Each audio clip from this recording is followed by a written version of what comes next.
कभी कभी दुनिया में ऐसी भी घटनाएं घट जाती है जिस पर यकीन करना मुश्किल हो जाता है। एक ऐसी ही घटना साल 2014 में घटी थी जो अब तक दुनिया भर के लोगों के लिए एक रहस्य बनी हुई है। दरअसल मलेशिया एयरलाइंस का एक विमान 239 लोगों के साथ आसमान से ही अचानक गायब हो गया था। इस रहस्यमय घटना को 7 साल होने वाले हैं, लेकिन इसका सुराग आज तक किसी को भी नहीं मिला। वो 8 मार्च 2014 का दिन था। मलेशिया एयरलाइंस के विमान MH370 ने राजधानी कुआलालंपुर से उड़ान भरी थी। उसे उसी दिन ही चीन की राजधानी बीजिंग पहुंचना था, लेकिन विमान के उड़ने के कुछ ही समय बाद उसका संपर्क यातायात नियंत्रण केंद्र से टूट गया। इसके बाद विमान के गायब होने को लेकर कई तरह की बातें हुई, लेकिन उसका कुछ पता नहीं चला। पहले यह अंदाजा लगाया गया कि शायद विमान को आतंकियों ने हाईजैक कर लिया गया, लेकिन फिर बाद में इस तरह की कोई संकेत न मिले। इसके बाद फिर यह माना गया कि शायद विमान कहीं दुर्घटनाग्रस्त हो गया होगा। इसको लेकर फिर तलाशी अभियान शुरू हुआ। कई महीनों तक और कई देशों में विमान की खोजबीन चलती रही, लेकिन कुछ हाथ नहीं लगा। कहते हैं कि 1 लाख वर्ग किलोमीटर से ज्यादा के दायरे में विमान की खोजबीन चली, लेकिन जहाज का कुछ पता नहीं चला। किसी विमान को खोजने की यह इतिहास में अब तक की सबसे लंबा अभियान था। इससे करोड़ों रुपए खर्च हुए। कई देशों ने इसमें तलाशी अभियान में मलेशिया की मदद की। इसके बाद भी MH370 को ढूंढा नहीं जा सका। जानकारी के मुताबिक इस विमान में कुल 239 लोग सवार थे, जिसमें से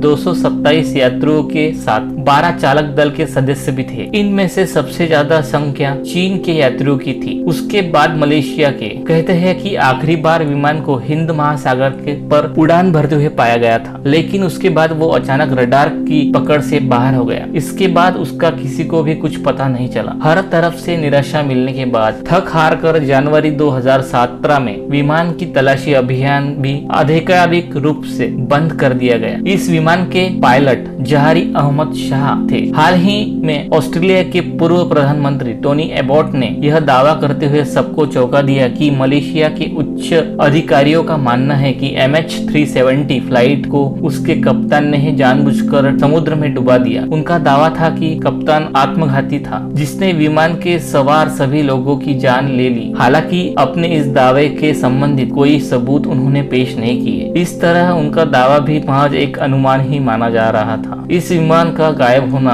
अभी भी एक अनसुलझी पहेली बनी हुई है। MH370 से जुड़े कुछ ऐसे अनसुलझे सवाल है जिनका कोई भी जवाब नहीं है, और मलेशिया सरकार भी अब मानती है कि भविष्य में भी इसके सुलझने के कम ही आसार है। कुछ सवाल है, इनमें से आप देख लेते हैं। प्लेन के पायलट के हार्ड डिस्क से 3 मार्च का डेटा डिलीट किया गया था, लेकिन क्यों? प्लेन से कांटेक्ट टूटने से कुछ समय पहले ही एक पायलट से बात हुई थी, जो प्लेन के आखिरी कांटेक्ट था, जिसमें पायलट ने सब कुछ ठीक होने के बाद की थी। लेकिन क्यों? प्लेन के किसी पैसेंजर का कोई कॉल नहीं आना। प्लेन में 11.5 घंटे का ईंधन था। अपने रास्ते से भटक कर वह भारत या पाकिस्तान जा सकता था, पर वह कहीं भी मदद के लिए नहीं गया। ये कुछ ऐसे सवाल है जो MH370 को हाईजैक होने या दुर्घटनाग्रस्त होने की ओर इशारे करते हैं, पर दुर्घटना के लिए भी कुछ खास पुख्ता कारण नहीं है। मौसम भी ठीक था और प्लेन में किसी भी आंतरिक खराबी की किसी तरह की कोई जानकारी नहीं है। संभव है